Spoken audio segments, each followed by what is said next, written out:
Hi everyone, my name is Hetaf Kaja, Chief Investment Officer at National Industries Group based in Kuwait.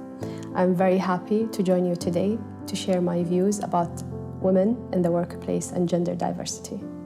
Hello, my name is Cesar González Bueno, and I'm the proud CEO of Gulf Bank of Kuwait. This conference is a critical event to raise awareness in the regional corporate arena of the importance of advancing and accelerating efforts to achieve and maintain gender diversity and empower women in the workforce. It highlights the opportunity losses in GDP and other economic indicators if women are not at equal levels in the workforce. Nowadays, you see women across all sectors, across all levels of management, and sometimes you see them running organizations as well. They have done quite well for themselves with dedication, hard work, and focus. And although we see women working next to their male colleagues hand in hand, you can still see there are differences in the opportunities offered and the packages and benefits that they receive versus their male counterparts. Women in the corporate world, beyond the glass ceiling. I couldn't think of a more relevant title and subject for a conference. It's very simple. Women represent half, as a matter of fact, a bit over half of the world population.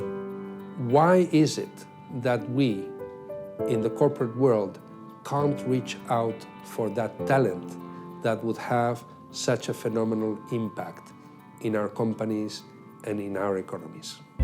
My advice for all women out there is that don't let anybody bring you down. If you have your goal set, work hard towards it. And to be honest, have a balance between your social life and your career. It's nice to have fun while working. It's tough basically having that balance, but many women have succeeded in doing so, and I'm sure you can do as well.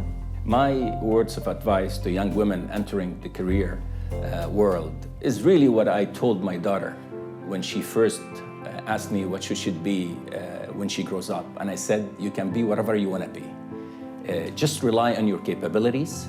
You're not any less than anybody else. Go for it and take on any challenge that the future may put ahead of you.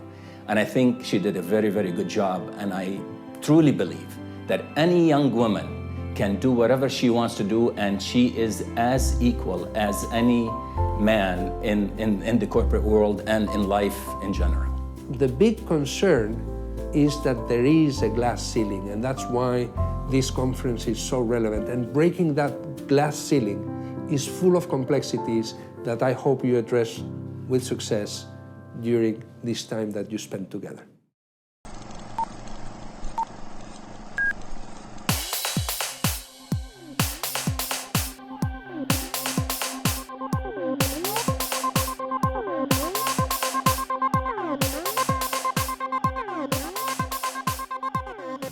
Companies with female representation on the board have an average net growth of 14%, versus a 10% growth rate for those with no female board representation.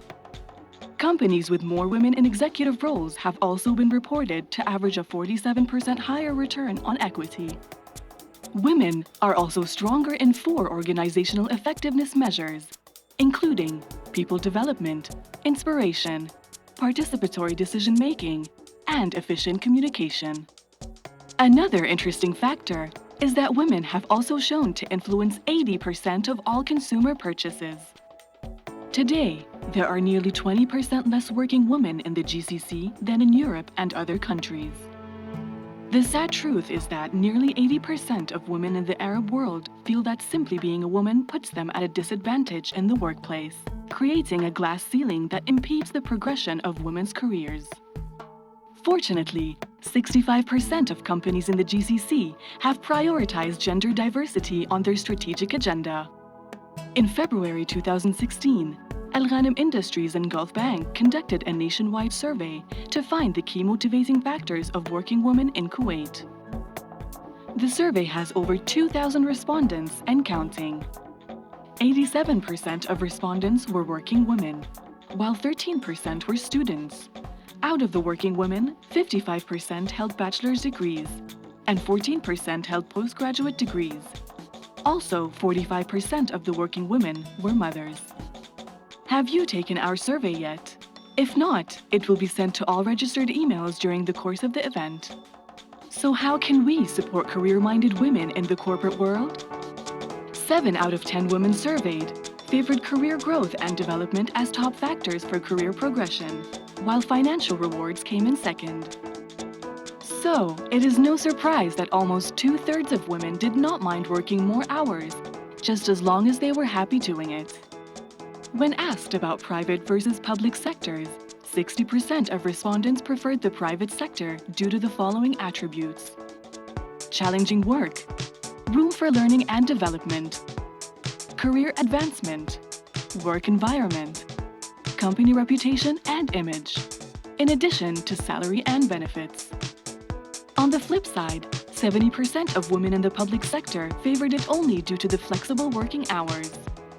The 3 main factors that encourage women to work in the same company for at least 5 years are work environment, working hours, and a clear career path.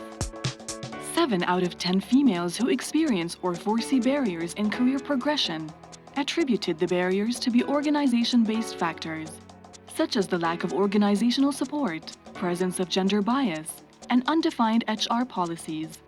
It's no surprise that 55% of respondents believe men have greater and faster career growth opportunities. It is also interesting to note that when asked about maternity leave, women felt that 3 months or less is a reasonable amount of time. Regarding retirement plans, more than 70% of respondents plan to retire after the age of 50, and more than half of those women were Kuwaiti. When asked about what would help encourage women in Kuwait's workforce, the top 3 suggestions were training and development, assigning more responsibilities to women, and lastly, conferences such as this one to raise awareness on gender diversity. When it comes to including women in the workforce, a guaranteed outcome is better business. And there has never been a better time to do it than right now.